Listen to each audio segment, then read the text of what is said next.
So those numbers presented by DraftKings, and when those fine folks at DraftKings add it all up, they've got Clemson with 9.5 wins. But last I checked, you can't win a half a game. So this is for folks to decide: is Clemson going to go 10-2? Or are they going to go 9-3? That's your decision right there. I don't know how the money stacks up on either side. It's usually even, but sometimes it's a complicated math formula. So sometimes they lean it one way or the other, and you got to make the decision. Okay, well, I really think Clemson's going to go 10-2, but I'd make a whole lot more money if they went 9-3 and I took the other.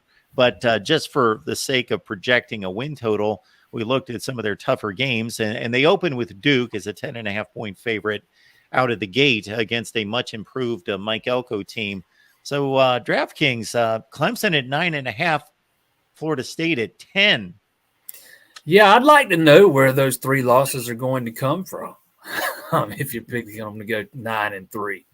Again, hey, Clemson has lost 3 games each of the past 2 seasons, so it's not a stretch to suggest it would happen again. But we're talking regular season. Yep. Doesn't even factor into ACC championship game or the bowl.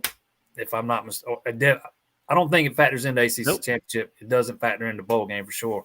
But I'd like to know where those 3 losses are going to come from.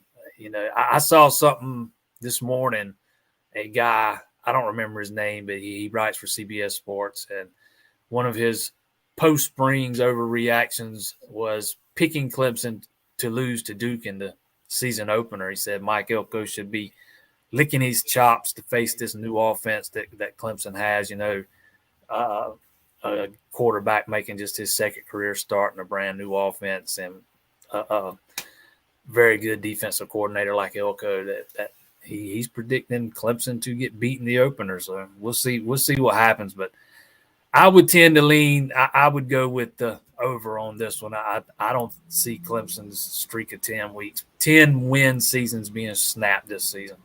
And also, people a couple of weeks ago were going crazy because RG3 was predicting Clemson to win the national championship. Now, once I looked into that, so there's people, RG3 saying Clemson's going to win the national championship. No. He said, I think they can make a run for the national championship. 2 different things. 2 very different things. Yeah, I remember that one too. He said they were going to shock the world. And yeah, he didn't predict them to win the national championship. I think he was predicting them to be competing for a national championship. 2 very different things. I definitely think Clemson's got the talent to make another playoff run this year, especially on the defensive side of the ball. To me, the 2 biggest questions reside along that offensive line, and can they keep those receivers healthy? They have had a hard time keeping the guys at the top of the depth chart at receiver healthy over the past 2 seasons.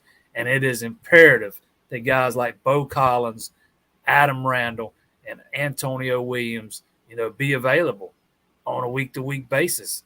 Like Dabo Sweeney says, the best ability is availability, and Clemson needs those guys to be on the field. I like the makeup of the wide receiver room. I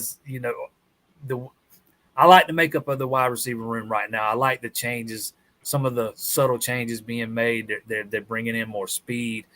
Going away from having so many slower, big-bodied possession-type guys.